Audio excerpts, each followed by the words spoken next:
ചരിത്രത്തിൽ ഇതുവരെ ഇല്ലാത്ത തരത്തിൽ LDFന് അടിപതറിയതിന്റെ മൂലകാരണം എന്ത്? അത് പിണറായി വിജയൻ തന്നെയോ? ആണെന്നുള്ള വിശകലനമാണ് പാർട്ടിയുടെ ഉന്നത നേതൃത്വം നടത്തിയിരിക്കുന്നത് എന്നാണ് പുറത്തുവരുന്ന റിപ്പോർട്ടുകൾ.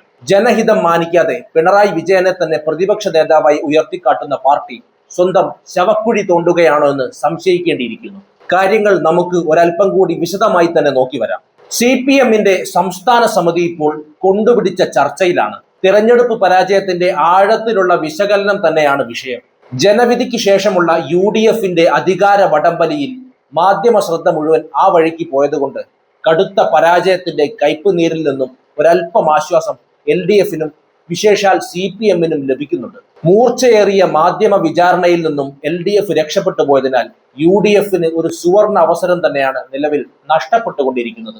ജനങ്ങളിൽ നിന്ന് അകന്നുപോയ പാർട്ടിയുടെ പുനരുജ്ജീവനത്തിന്റെ ചർച്ചകൾ പാർട്ടി ആസ്ഥാനങ്ങളിൽ നടന്നുകൊണ്ടിരിക്കുമ്പോൾ പോളിറ്റ് ബ്യൂറോയിൽ നിന്ന് കേരളത്തിലെ CPMന് മറ്റൊരു കടുത്ത വിമർശനം കൂടി ഏറ്റുവാങ്ങേണ്ടി വന്നിരിക്കുന്നു. മഹാപരാജയത്തിന്റെ മുഴുവൻ ക്രെഡിറ്റും പിണറായി വിജയന് തന്നെ കൊടുക്കണമെന്നാണ് ആ വിമർശനം.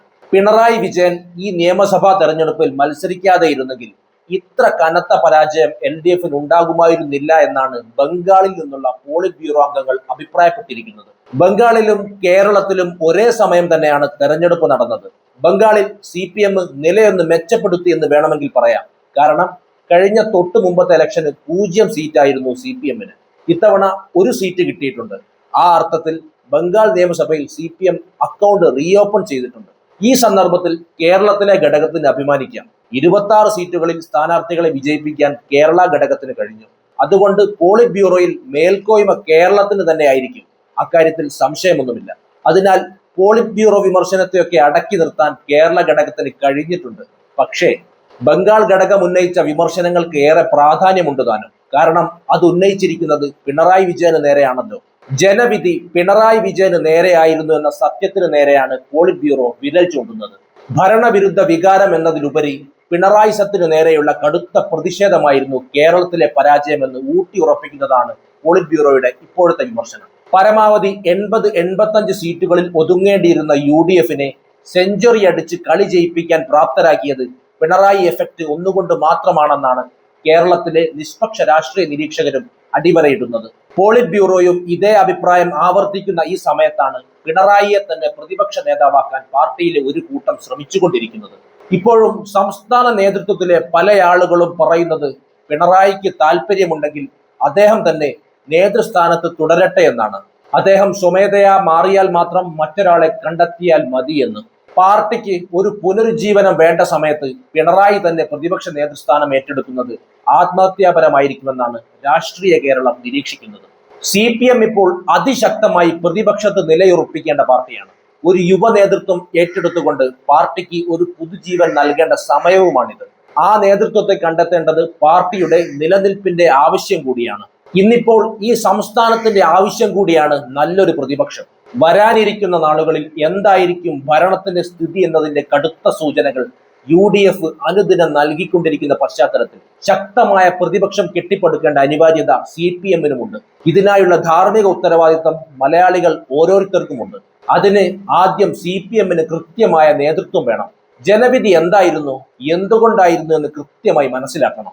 അങ്ങ് ബംഗാളിലുള്ള ആളുകൾക്ക് കാര്യം കത്തിയിട്ടുണ്ട്. എന്നിട്ടും കേരളത്തിലെ CPMന് വെളിച്ചം വീശി തുടങ്ങിയിട്ടില്ല.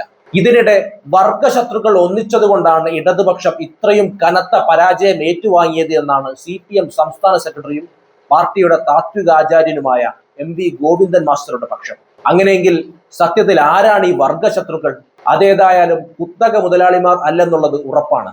കാരണം ഗൗതം അദാനിയെ കേരളത്തിന്റെ ഉറ്റ സുഹൃത്തായി വിശേഷിപ്പിച്ച മന്ത്രിസഭയാണ് ഇപ്പോൾ പടിയിറങ്ങിയിരിക്കുന്നത്. അപ്പോൾ പിന്നെ UDFന് വോട്ട് ചെയ്ത സാധാരണ ജനങ്ങൾ തന്നെയാകും ഈ വർഗശത്രുക്കൾ. കേരള സംസ്ഥാനത്ത് നടന്ന നിയമസഭാ തെരഞ്ഞെടുപ്പിൽ LDFന് ലഭിച്ചത് 80 ലക്ഷത്തോളം വോട്ടാണ്. UDFന് 1 കോടി വോട്ടുകളും. അപ്പോൾ UDFന് അനുകൂലമായി LDFനെതിരായി വോട്ട് ചെയ്ത 1 കോടിയോളം ജനങ്ങളായിരിക്കും വർഗശത്രുക്കൾ. എന്നാൽ CPIയുടെ ദേശീയ കൗൺസിലിന് മറ്റൊരു അഭിപ്രായമാണുള്ളത്. 2001 നിയമസഭാ തെരഞ്ഞെടുപ്പിൽ UDF വിജയം രുചിച്ചപ്പോൾ 100ഓളം സീറ്റുകൾ അവർക്കും 40ഓളം സീറ്റുകൾ LDFനും ലഭിച്ചു. എന്നാൽ വോട്ട് ശതമാനത്തിൽ UDFന് 48.5%, LDFന് ഇത് 46.5%. വോട്ട് ശതമാനത്തിൽ കേവലം 2% മാത്രമായിരുന്നു വ്യത്യാസം. എന്നാൽ സീറ്റുകൾ തമ്മിൽ വലിയ അന്തരമുണ്ടായിരുന്നു. എന്നാൽ 2026 തെരഞ്ഞെടുപ്പിൽ 102ഓളം സീറ്റുകൾ UDF ലഭിച്ചു. LDF 35ഓളം സീറ്റുകളും. ഇത്തവണ പക്ഷേ വോട്ട് ശതമാനത്തിൽ വലിയ വ്യത്യാസമുണ്ട്. UDF 46%, LDF 37%. അതായത് 9% വ്യത്യാസം. ആ 9% വോട്ടിന് എന്ത് സംഭവിച്ചു, എങ്ങോട്ട് പോയി എന്നാണ് CPI നിരീക്ഷിക്കുന്നത്. അവർ കൃത്യമായി വിലയിരുത്തിയിരിക്കുന്നത് LDF അനുയായികൾ LDFനെതിരായി വോട്ട് ചെയ്തിരിക്കുന്നു എന്നാണ്. അഥവാ UDF അനുകൂലമായി വോട്ട് ചാർത്തിയിരിക്കുന്നു. അതാണ് ഇത്ര കനത്ത പരാജയം നേരിട്ടിരിക്കുന്നത്. ചുരുക്കത്തിൽ LDFന്റെ അനുയായികളും അനുഭാവികളും കൃത്യമായ ഒരു തീരുമാനത്തോടെ മറുപക്ഷത്തേക്ക് പോയിരിക്കുന്നു. പയ്യന്നൂരും തളിപ്പറമ്പും അമ്പലപ്പുഴയുമെല്ലാം അത് കൃത്യമായി തെളിയിക്കുന്നുമുണ്ട്. പക്ഷെ ഇതൊന്നും CPMന് ഇപ്പോഴും ബോധ്യം വന്നിട്ടില്ല. വർഗശത്രുക്കൾ ഒന്നിച്ചു നിന്ന് പാർട്ടിയെയും മുന്നണിയെയും തോൽപ്പിച്ചു എന്ന ഉണ്ടയില്ലാ വെടിയാണ് CPM പാർട്ടി അധ്യക്ഷൻ ഉന്നയിക്കുന്നത്. ശക്തമായ ജനവിധി മാനിച്ചുകൊണ്ട് പാർട്ടി നേതൃത്വം ഒരു അഴിച്ചുപണിക്ക് തയ്യാറാവേണ്ടിയിരിക്കുന്നു. UDFന്റെ കസേര കളിയിൽ ജനം അന്താളിച്ചു നിൽക്കുമ്പോൾ വരാനിരിക്കുന്ന 5 വർഷത്തെ സാമ്പിൾ ഡോസാണ് UDFന്റെ പരിഹാസ്യമായ ഈ കളി എന്ന് ജനം തിരിച്ചറിഞ്ഞുകൊണ്ടിരിക്കുന്ന ഈ ഘട്ടത്തിൽ CPMനും മുന്നണിക്കും ഇത് വലിയൊരു റിപ്പയറിംഗ് കാലമാണ്. ശക്തമായ പ്രതിപക്ഷത്തെ തന്നെ കേരള ജനതയും ഭരിക്കുന്ന പാർട്ടിയും അർഹിക്കുന്നുണ്ട് എന്ന അനിവാര്യത വിളിച്ചോതുന്ന കാലം. താത്വിക അവലോകനം നടത്തി ജനത്തെ അപഹസിക്കുന്ന നിലപാട് CPM ഇനിയും പുറത്തെടുത്താൽ മറ്റു പല വർഗീയ കക്ഷികൾക്കും കേരള മണ്ണിൽ വളരാനുള്ള നിലമൊരുക്കലായി മാറും. LDFന് ഇതൊരു അപായ സൂചന തന്നെയാണ്. കുതിച്ചുയർന്ന ജനരോഷത്തെ അരാഷ്ട്രീയവാദമെന്നും മാറി ചിന്തിക്കുന്ന ജനതയെ വർഗശത്രുക്കളായും കാണുന്ന പാർട്ടിയുടെ പഴഞ്ചൻ ന്യായം മാറ്റിവെച്ച് ജനകീയ അടിത്തറ പാകാൻ ഉള്ള 5 വർഷമാണ് CPMനും LDF മുന്നണിക്കും മുന്നിലുള്ളത്. അതിന് ജനവിരുദ്ധമായ ഈ നേതൃത്വം മാറി പുതിയ നേതൃത്വം വരേണ്ടതുണ്ട്.